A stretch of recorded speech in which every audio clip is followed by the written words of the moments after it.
So we're doing things a little bit different today. Our New Year's resolution is to keep you on your toes. Go. So if I say ba-da-ba-ba-ba. Right. If I say we are farmers. Yeah, okay, we're good. If I say give me a break, break me off a piece of that. I would also accept applesauce or fancy feast. Only a few of you get that, and I'm with you. All right. For some of you who are a little more seasoned in the room, I could say plop, plop, fizz, fizz. That's right. It's interesting. The kids in the front were like, huh? I'm surprised they know anything. We used to have these things called commercials. You have them before YouTube videos. We had them all the time, everywhere we went. Then the next one is the best part of waking up. And if I ever get to the point in my life where the best part of waking up is Folgers in my cup, I don't think I want to wake up. The last one. Ready? Like a good neighbor. Yeah. See, there's something about music, about things, they stick in our brain, right? And they get stuck in there. So like if I say Sweet Caroline, you say right? If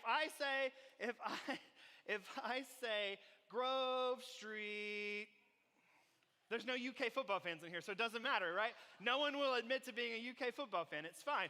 If I say Shake It Off, you say Shake It Off, right? Like that's how music works. Music evokes emotion and feelings and memories from our brain. It gives feelings, it takes us places, it gives us meaning, and it reminds us. One of my friends is a funeral director. I won't tell you who, but he's local. And you're gonna get your feelings hurt, but just be aware of it. He has told me before that if he has to hear Go Rest High on that mountain one more time, he's going to jump off that mountain because everyone wants that song played at their funeral. And when you direct 3 to 4 funerals a week, you hear it a lot. But there's something about music that evokes emotion. It makes us feel. It gives us sense, memory, power. There's something about it. If I were to ask you about the song you danced to at your junior prom with the person you thought was the love of your life, it would take you back there in an instant.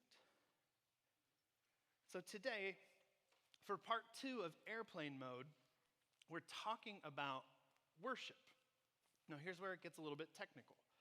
There are some people, we like to call them the well actually folks, who the well actually folks will say, well actually, everything you do should be worship. And so today, as we talk about habits, and we're talking about building habits, last week we talked about Bible reading as a habit. Today we're talking about worship as a habit. There's going to be somebody who reads Romans chapter 12, verse 1, which says, therefore, I urge you, brothers and sisters, in view of God's mercy, offer your bodies as living sacrifice, holy and pleasing to God. This is your true and proper worship. So there's going to be the person who's like, you can't say worship and mean only music, right? Like growing up, the church I grew up in, our guy who led the singing every week, his title was Minister of Music, not Worship Minister, because music and worship are different. So I hear you, and I don't disagree. All of life is worship. Worship is pointing you back to God. Worship is exalting God, right? My goal today is to talk to you about the habit of music. And so since it's the year of our Lord 2026, and worship a lot of times colloquially just means the music we sing, we're going to use that term that way. Can we agree? Cool. Yeah. If you disagree, you can email noah@nicholsonchristian.org because my name is Ben, and I get to be the preacher here. Noah leads the music. He's the one, his title is worship minister. Blame him, not me. But today we're talking about the habit of worship, the habit of music. And the point of worship, the point of music is to point us to Jesus, to guide us, to direct us to the Creator, to God, to Him. Music makes you feel something. Every song gets an emotion out of you. Whether it's your favorite singer, whether it's your least favorite song, whether it's a moment at a concert or right before a big game, whatever it is, music brings something out in you. Not every song, not all the time, but it's by design. God, the Creator, invented music. He created music as a way for us to worship Him, to be reminded of Him, to be pointed to Him, to point to Jesus. Worship on purpose is a habit that we need to cultivate and develop in our lives. Bible reading as a habit is something that we need to develop and cultivate in our lives. Look at what David says in Psalm 98. He says, "Shout for joy to the Lord, all the earth. Burst into jubilant song with music.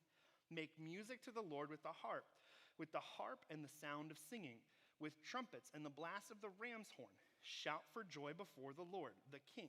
Let the sea resound and everything in it, the world and all who live in it. Let the rivers clap their hands. Let the mountains sing together for joy. Let them sing before the Lord, for He comes to judge the earth. He will judge the world in righteousness and the people with equity." What does the psalm say? It says, sing, shout, enjoy the presence of God.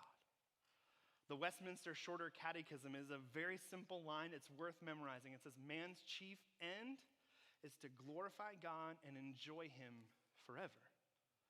Our purpose is worship. Our purpose is pointing to God. And today, I want to talk specifically about the worship that is music. We see it over and over again in the Psalms. There's 150 of them. Each of them is a tune, is a song that was written. Some of them are written angrily. Some of them are written in pain. Some of them are written in joy. And each of them is a reminder of who God is and what God is doing. We see music change people and change emotions in people. David comes up to Saul when Saul is brooding and angry and plays the harp more beautifully than anyone ever could, and it changes Saul's mood. This is the power of music. Music is not an accident. Music is not a byproduct. Music was created by God to point you back to God. And worship as a habit is how you do that. I was at a wedding just last night, and I'm an emotional fella. Weddings really get to me. If you had been in love with Whitney Stroop for 16 years like me, weddings would get to you every time too, because it was the best day of my life, the worst day of hers.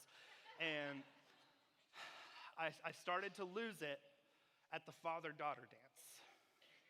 Because the father-daughter dance, they played My Wish by Rascal Flatts. And 16 years ago, in a fellowship hall, Whitney danced with her dad, and I danced with my mom to My Wish by Rascal Flatts. And I was doing the math on it wouldn't be long until Whitney was dancing with our sons. It could be less than 15, 20, 50 years maybe. And the emotions overcame me. And I was reminded of how that felt. And this is what worship does. This is what worship music is designed to do, to teach and to shape our hearts, to point us back to Him. Psalm 149 says it this way. It says, praise the Lord. Sing to the Lord a new song, His praise in the assembly of His faithful people. Over 50 times in the Bible, we are commanded, directed to worship. Over 400 times in the Bible and scriptures make reference to worshiping, and almost all 400 of them are about worshiping together. It's a habit. It's something that we are supposed to do together. It triggers something in your brain. It triggers a reminder in the back of your head to change you, to shape you, to form you. You've heard over and over again of dementia patients who can't remember a thing, but as soon as a song is played, the words come out of their mouth. You know this. You can't remember the grocery list, but you can remember every single word to Ice Ice Baby. For me, it's Air Force Ones. I can stand in the middle of the grocery store and think Oreos, milk, butter. I said, give me 2 pair. I need 2. I don't remember what the fourth thing was. Like, that's how it works, right? That's what it does. Paul says this in Ephesians chapter 5, verse 19. He says, speak to one another with psalms, hymns, and songs from the Spirit. Sing and make music to your heart, from your heart to the Lord, always giving thanks to God the Father for everything in the name of our Lord Jesus Christ. What does Paul say? He says, the words you speak should be reflected in the words you're singing in church. The words of your heart are the words you speak with. Speak to one another in psalms, hymns, and spiritual songs. Remember, feel, hear those words. Allow those words to shape you. Every single day, allow those words. In Colossians chapter 3, Paul is in prison writing this letter. There is no music. There is no Andy Dufresne playing the record over the intercom. There is nothing. But Paul says, let the message of Christ dwell among you richly as you teach and admonish one another with all wisdom through psalms, hymns, and spiritual songs, singing with God, to God, with gratitude in your hearts. This is the command that he gives, is the command for worship. So here's what happens next, right? Like, as I'm writing every sermon, we plan out the sermons about a year in advance, and I'm like, I'm going to talk about these things. And then as I'm writing this sermon, there's like the devil on one side and the angel on the other. But I guess in this case, it's like the nice angel and the bad angel, because the devil doesn't want me to write sermons anyway. And the nice angel's like, just keep everything PC. Don't make anybody upset. And the angel over here, he's like, you could really stir that pot, boy. You could make some comments that'll send those emails flying. You should try it. And sometimes it's nice just to put a little pepper in the pot instead of just stirring the whole thing. So that's what we're going to do today. All right? So we're going to talk about music. We're going to talk about worship. And this matters. And there are people with opinions. And I want to be clear that these are all opinion issues. Scriptures tell us to sing. Scriptures tell us to exalt. That's the extent of what they tell us. There's not a style guide. There's not an instrument requirement. There's not a stage design. It's about singing. So let's walk through just really quickly about 2,000 years of history of New Testament worship. It starts with just simple a cappella singing. We know this because odds are most people did not own an instrument. It's not until the 7th century or so that the organ becomes a somewhat common instrument. Common, meaning it was only in the church, right? Some of you grew up in a church that played the organ. Some of you, like Miss Maud would be up there. She'd be kicking the pedals and playing, blah, blah, blah, blah. And the guy would be standing there going like this, directing you all to sing. You know, some of you have dealt with church trauma. Others of you have not. But you know what I'm talking about. No one's bothered to tell Miss Maud for years that she hasn't hit the right note in 25 minutes. But she's Miss Maud. She's going to do what she wants to do, right? And so the organ becomes popular about the 7th century. And we have record of songs all the way from 600-something AD. One of them is the poem form of Be Thou My Vision, right? Be thou my vision, O Lord of my heart. We have it written from 632 AD. It doesn't become a song until the late 1800s, early 1900s. Put that in the back of your brain. We'll come back to it. O Come, Emmanuel is a poem that we have from the 6th century that we have and we remember. Around the 12th century, the organ is a very common instrument of worship. There are some traditional hymns. We should stop right there. Let's identify and define a word before we keep talking about it. The definition of a hymn is a song that is written to or about God. Hymn is not a time frame. Hymn is also not a genre. hymns are songs that are written to and about God. And so for thousands of years, hymns have been sung. And for thousands of years, hymns continue to be sung. Around the Reformation in the 1500s is when worship music really starts to take off.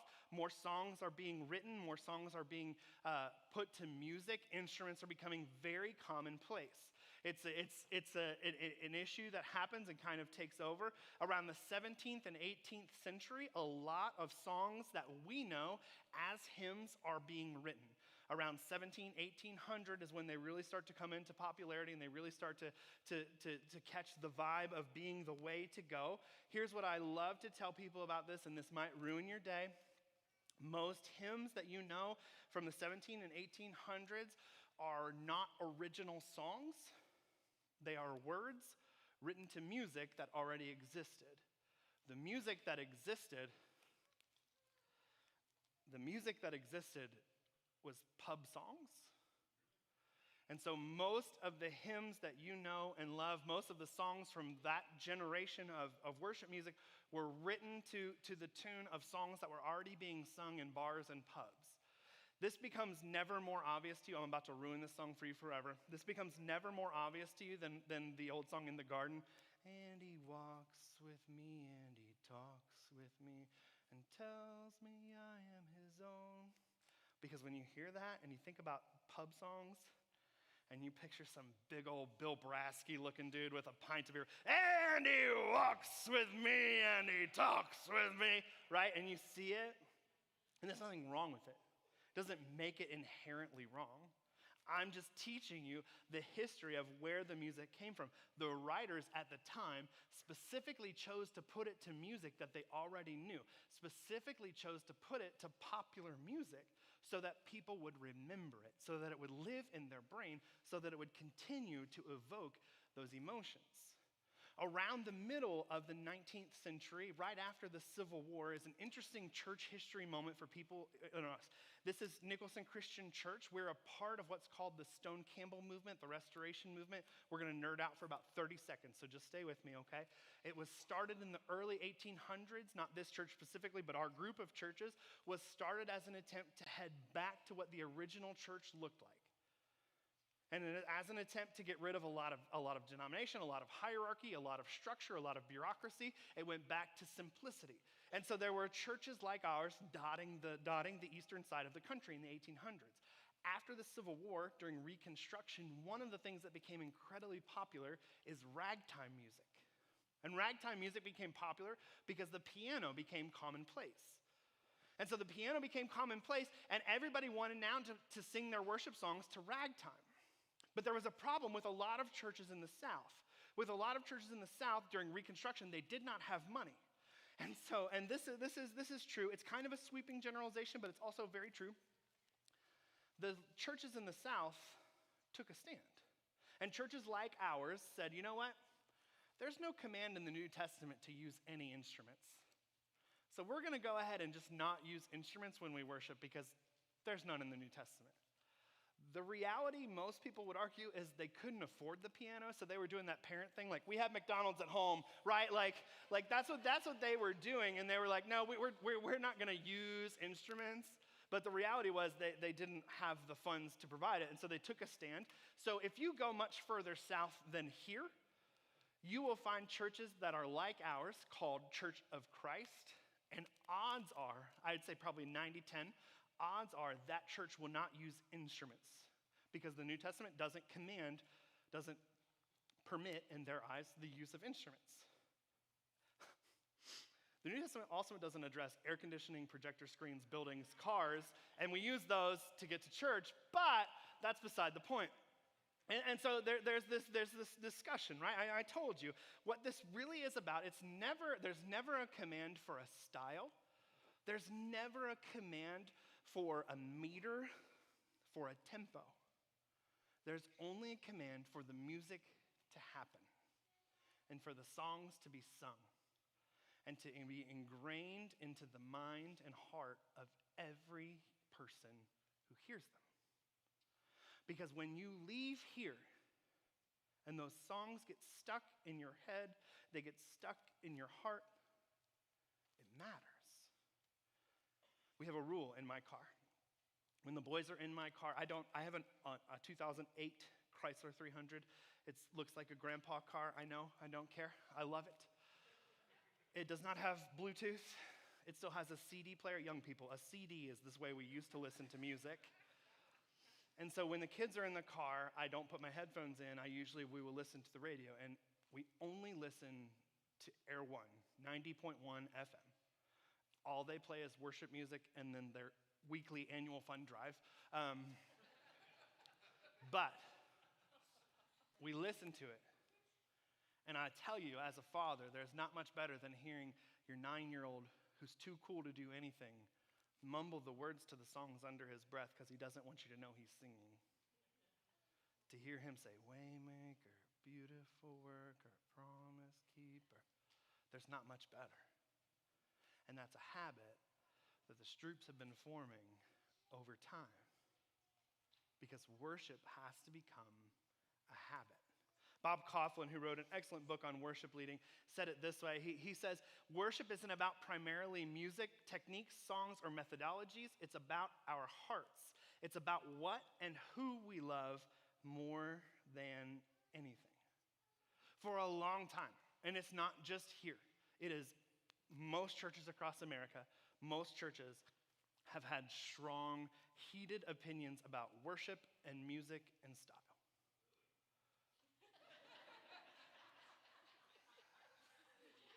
And it's been a discussion for a long time. But the issue is, it never was supposed to be about that. It's always been about ways to get it stuck in the brain of people. Ways for a person to be walking through the street and saying, I am who you say I am chosen, not forsaken. Ways for a person to be driving and to be in the midst of a stressful situation and to think in their head, run to the Father, call out for grace. Ways for a person who just got the worst news of their life to be able to say, it is well. Ways for you to constantly be pointed back to the one. It was not created by accident. It was created by a God who knew how our brains would work and who knew how to connect our brains back to him, to shape our hearts and to move us towards him. And so you have to cultivate the habit of worship, the habit of music. I don't know if you're a Spotify person, an Apple Music person, an Amazon Music person, YouTube Music, I don't know. I've created a couple of playlists. I will share them this week on social media through our emails. If you don't get emails from me, I would say regularly, but if you get them, you know they're not regularly at all. But if you don't get emails from me pretty consistently, you're not on our list. And if you're not on our list, you need to see me so that we can get you on the list. And I will share with you, we created one that is like the song bank, the songs that we sing here at church. I created one that's like 17 hours of worship songs that I love, of great music, from hymns to new stuff to stuff you've never heard of to stuff, it's just crazy. But it has to become a habit for you. It has to become something you do regularly. It has to become a consistent part of your life to shape who you are. I substitute teach because I'm weird. And when I substitute teach, I have one job, and that is to make sure no one bleeds in the 45 minutes that I'm in charge of them each class. Whatever else they do is up to them. My job is nobody bleeds, we're good. The other day I was in a class a couple weeks ago, and a kid walked in and said, all right, we've got the W sub today. And my heart swelled up because I speak the Gen Z lingo. Or Gen Alpha. I'm hip, I'm with it, I know. Okay? W sub, W stands for win. Win, good thing. That means I am a good sub in the eyes of 12-year-old kids. Probably not in the eyes of most principals and teachers, but that's okay. And it doesn't matter that it was a weird lingo. It doesn't matter that it came from a kid. What mattered is that the words connected. And it made me feel a way. Because words matter. Because they connect us. And your words in worship celebrate Jesus. They point you back to him. They reflect your focus on him. They point your heart to him. Worship as a habit shapes your heart to Jesus. I want to tell you this, and I don't tell you this because we fought and I need to make up. Sometimes when people post on Facebook about their spouse, like really flowery things, I tend to think you just got in a fight and this is how you're trying to make up with them. It's just me. We don't ever post about each other on social media for that reason, because I think that's why people do it. And Whitney's like, you're weird. I know. Whitney doesn't post on social media because she says I share enough about our lives for everyone. But I tell you this because it's the genuine truth. For a church our size, for a church in our situation, our worship band, team, and leader is absolutely off the charts incredible.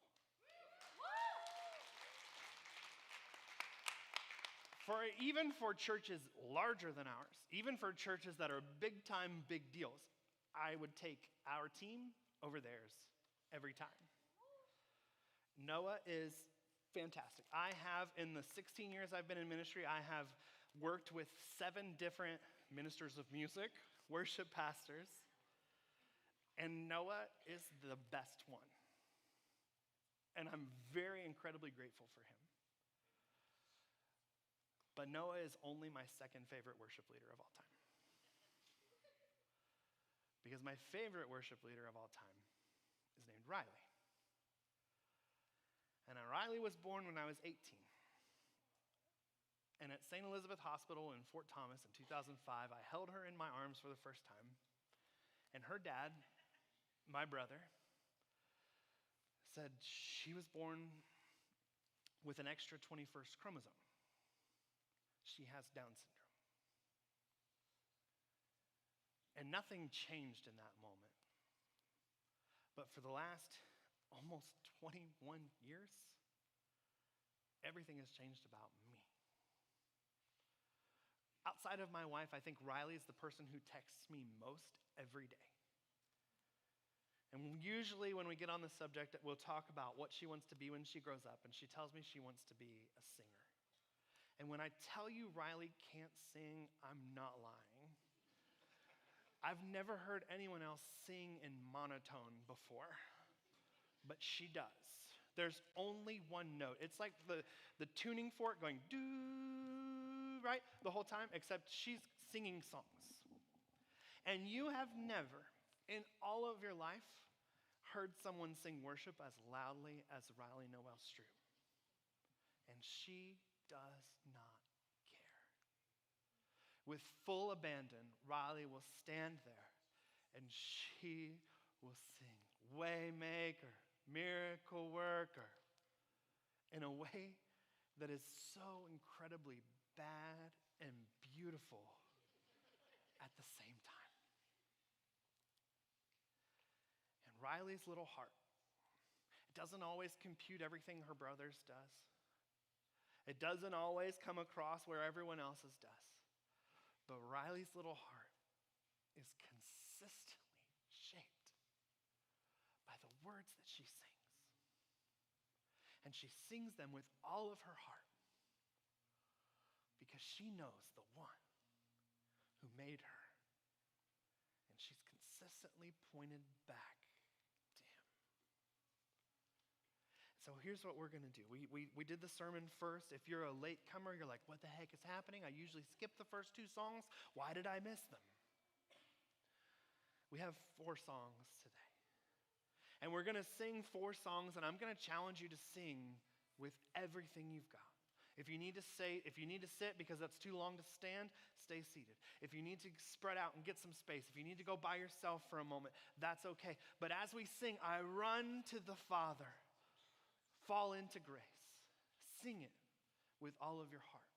As we sing, I once was blind, but now I see.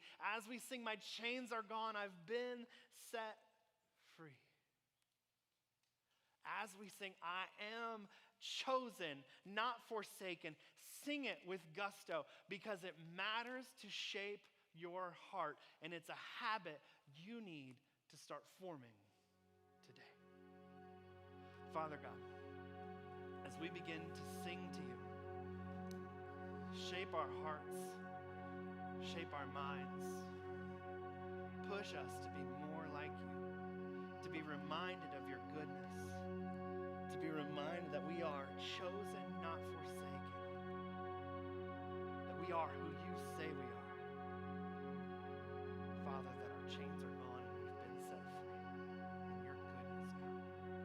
It's in your Son's holy name, Jesus, that we ask that you shape our hearts towards him. Amen.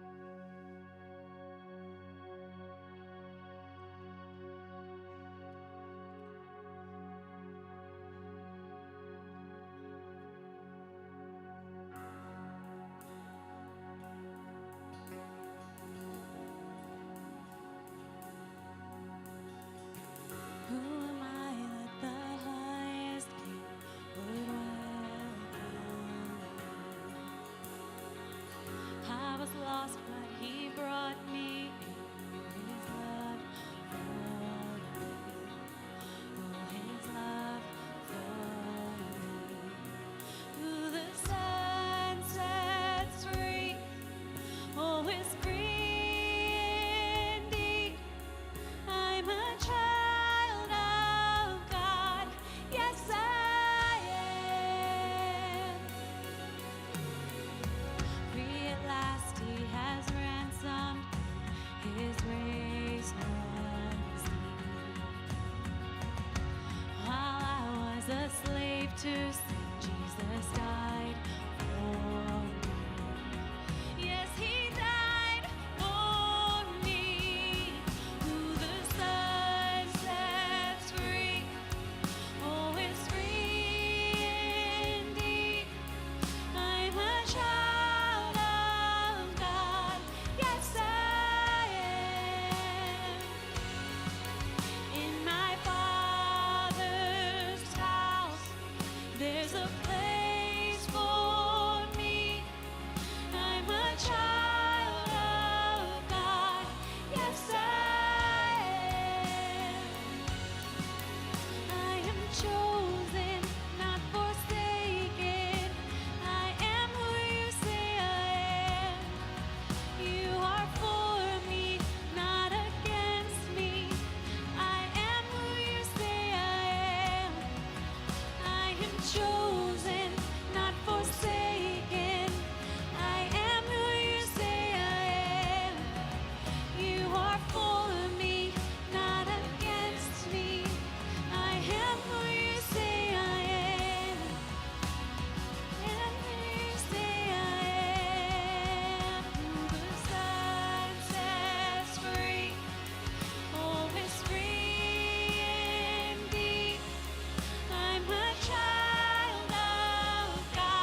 too long on my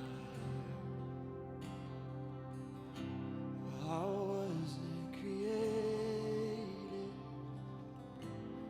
to bear it alone. I hear your invitation to let it all go. I see it now.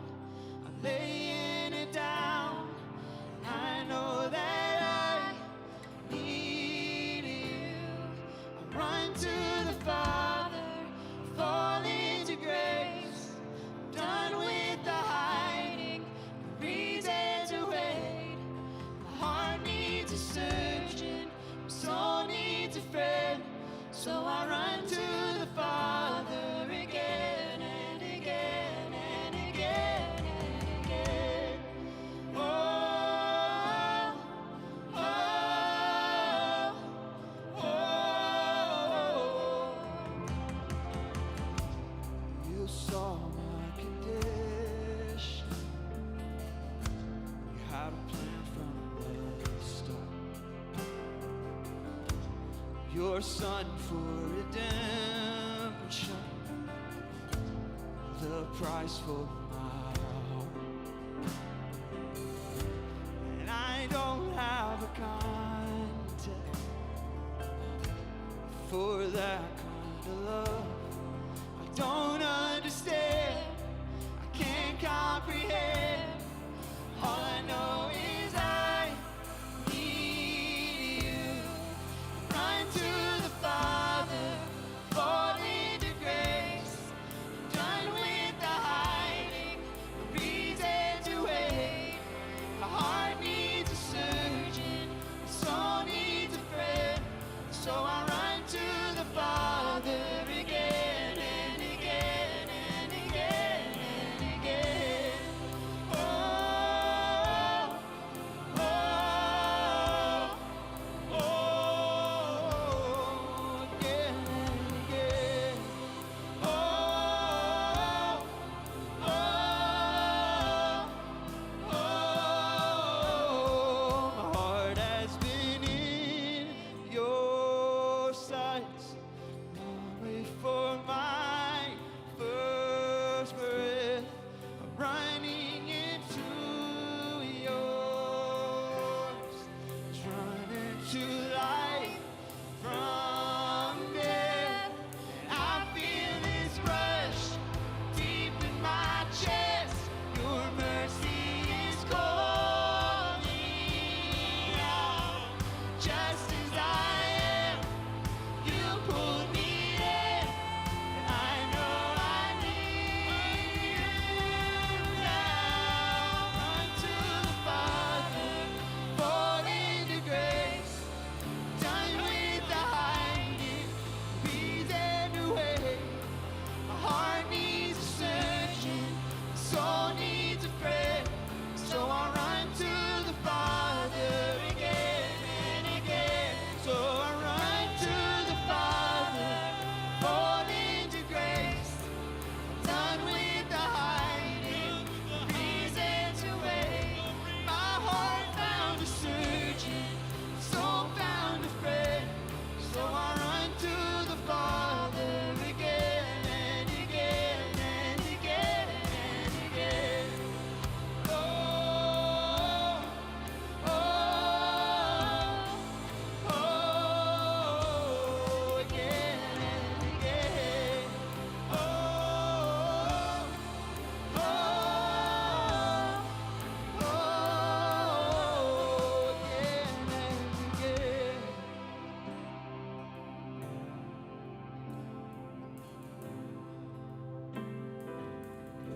So worship is music, but worship is also more than music. So we're going to continue singing together, and as we sing, we're going to invite you to join us in communion. And every week at our church, we take communion together. And when we take communion together, we take the elements from the tables here, either in the front or in the back. We take the bread and we take the cup. And with the bread and the cup, we remember what he did. What does the bread and the cup do? The cup and the bread shape our hearts. remind our brain, form us to be reminded that he, Jesus Christ, went willingly to the cross where he was crucified, buried, and he rose again. And for those who believe that Jesus is Lord of their life, for those who believe that Jesus has rescued them from death, communion is an act of worship. So as we sing Amazing Grace, how sweet the sound that saved a wretch like me. I once was lost, but now I'm found, was blind, but now I see. As we sing those words, take a moment to take communion with you and be reminded of the bread, his body, and the cup, his blood.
Amazing grace, how sweet the sound saved a wretch like me. I once was lost, but now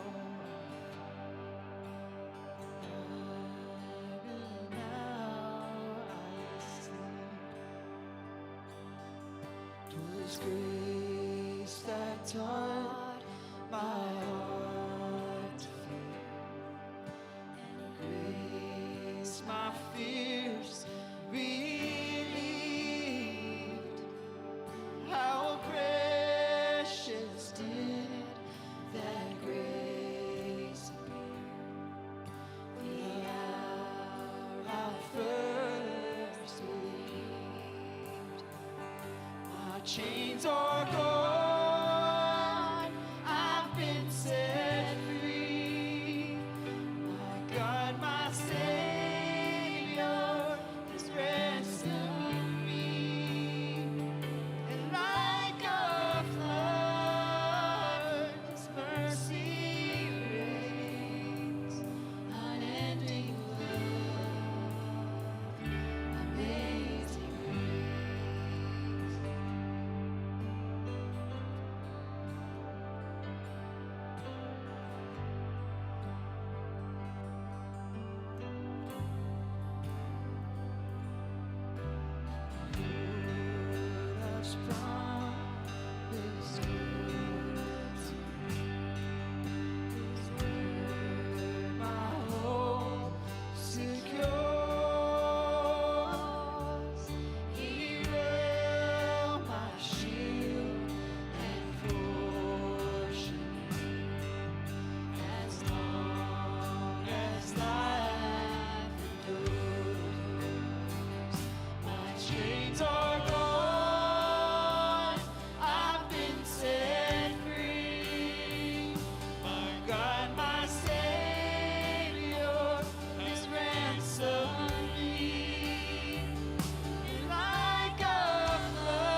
but God who called me here below will be forever mine. Will be forever mine. You are forever mine.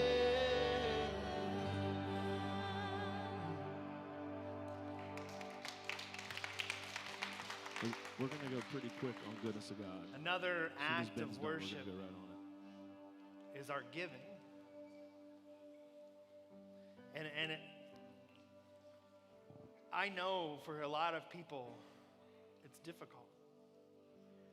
I know for so many of you in this room, the financial struggles and the hardships that come with living in 2026 are not easy.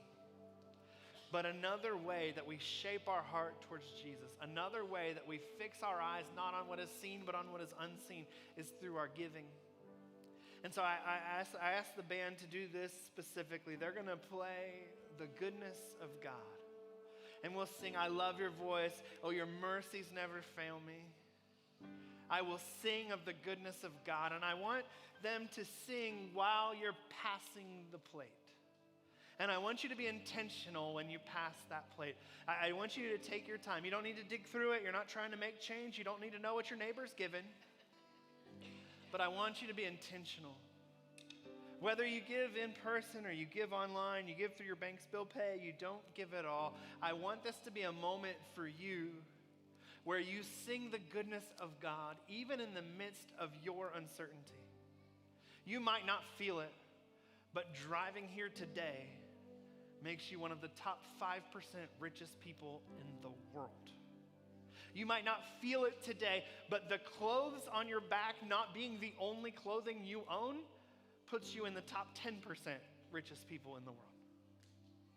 You might not feel it, but making over $40,000 a year as a family puts you in the top 1%.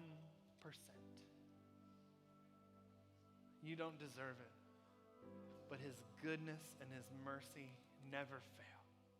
Be reminded of that as we take up our offering today, as we sing of the goodness of God.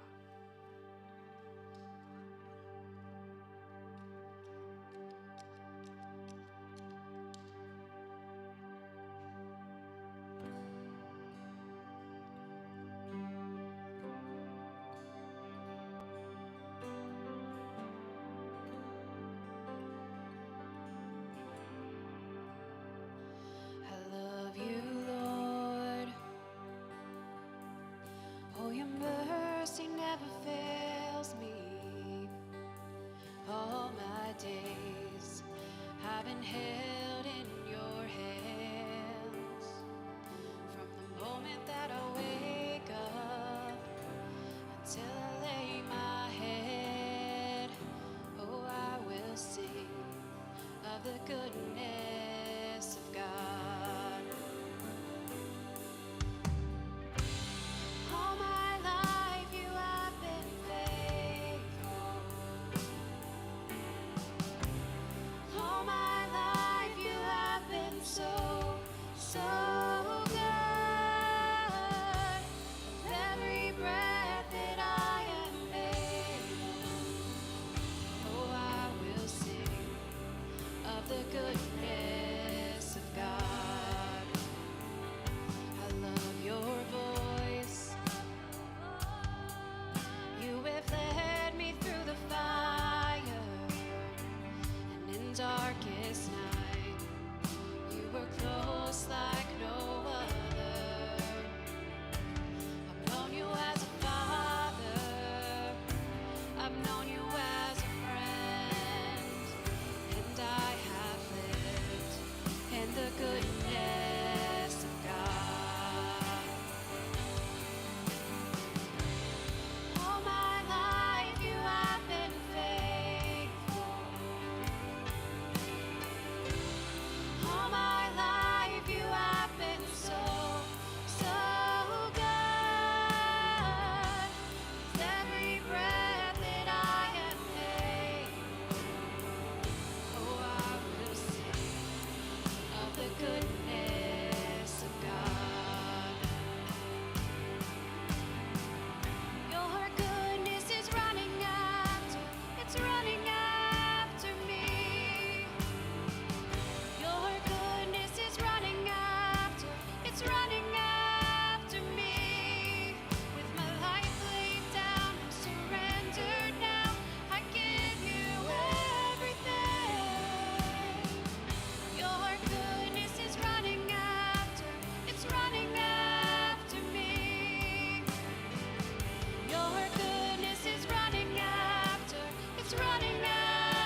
all of our life is worship, is pointing back to Him, reminding ourselves of who He is and what He has done.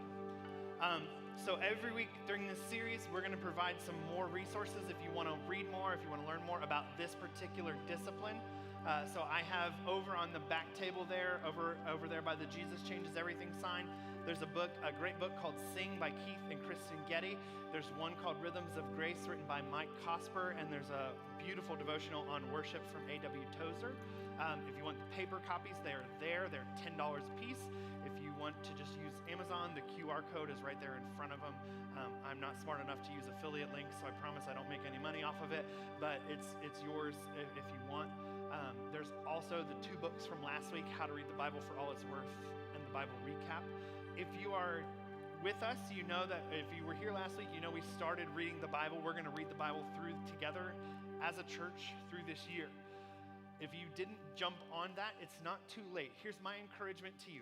One tactic that people would, well, I got to catch up. So that's 4 days of reading now. That's like 17 chapters. That's a lot in one day. My encouragement to you would be on our Facebook and our emails is links to the Bible recap. I would just join today. Say I'm January 4th, I'm starting. We started in the book of Job this morning. Maybe you start tomorrow, start with us right in the middle of Job and just start there, and then you'll catch up at the end of the year. Don't try and force like 5 days of reading into one, you'll never make it.